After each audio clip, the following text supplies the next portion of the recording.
Hi, I'm Rhonda. I direct the Center for Jewish Life here at JCC MetroWest.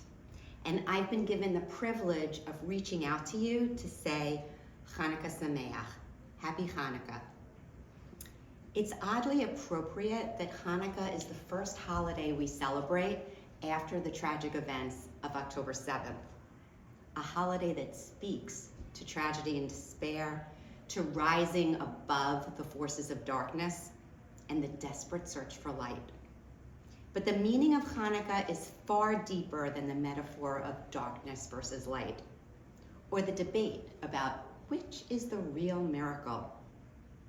Is it the victory of a small band of priests over the mighty Syrian Greek army, or that one cruse of oil that should have burned for only a day, but reached beyond the laws of nature to burn for 8 days?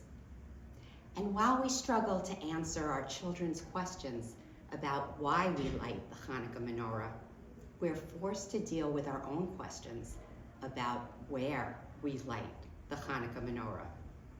Our rabbis tell us that we must light at home, after dark, in a window, or even better, in front of our front door. Persume Nisa, to publicize the miracle. It's kind of a Rorschach test for each and every one of us. How comfortable do we feel publicizing our Jewish identity out loud, out in front of our own homes?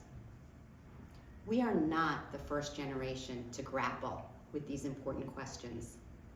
Bayamim hahem, in those days, and Bayamim hazeh, in these days, the answers to these questions are at the core of our Jewish identity and give meaning and purpose to our lives. Hanukkah means dedication. Historically, it celebrates the rededication of the temple in Jerusalem and the return of Jewish worship to its precincts. When the Maccabees entered the temple after the war, it was a hot mess. There was a statue of Zeus where the altar stood, and the remnants of sacrificial worship of pigs. Desecration and defilement everywhere. But who was responsible for defiling the temple? Who had sacrificed the pigs at the altar? It wasn't only the Greeks.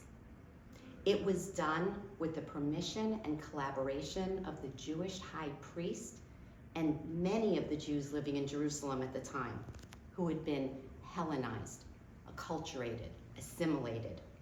It's a long story, but suffice it to say that the battle for Jerusalem and for the temple was more than a physical battle.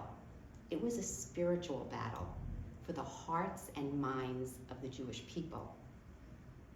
The word for miracle in Hebrew is nes, but that word has a double meaning.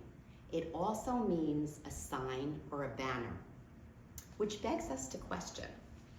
If a miracle happens in the forest and there's no one there to acknowledge it, did it happen? Is it a miracle? Albert Einstein said, there are only 2 ways to live your life. One is as though nothing is a miracle. The other is as though everything is a miracle. He chose the latter, and so did the Maccabees.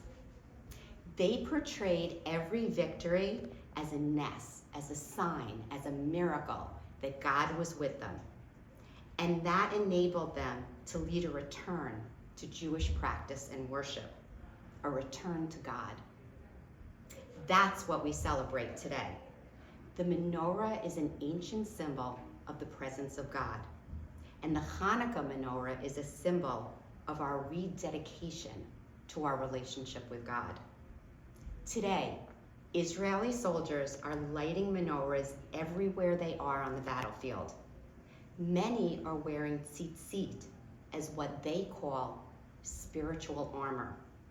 It feels like a reenactment of Hanukkah. I just want to briefly add one more thought. At sundown today, we enter the 6th night of Hanukkah. Many families have a practice on the 6th night to do or to pledge to do an act of Tzedaka, an act of righteousness. They give their time, money, energy, whatever they choose to do as a family. Our mission here at the JCC is to serve the community. So if you would like guidance or support in designing and carrying out a Tzedaka project, that's what we're here for. May we all work together to bring more light into the world now and always. Hanukkah Sameach from all of us here at your Jewish Community Center. God bless.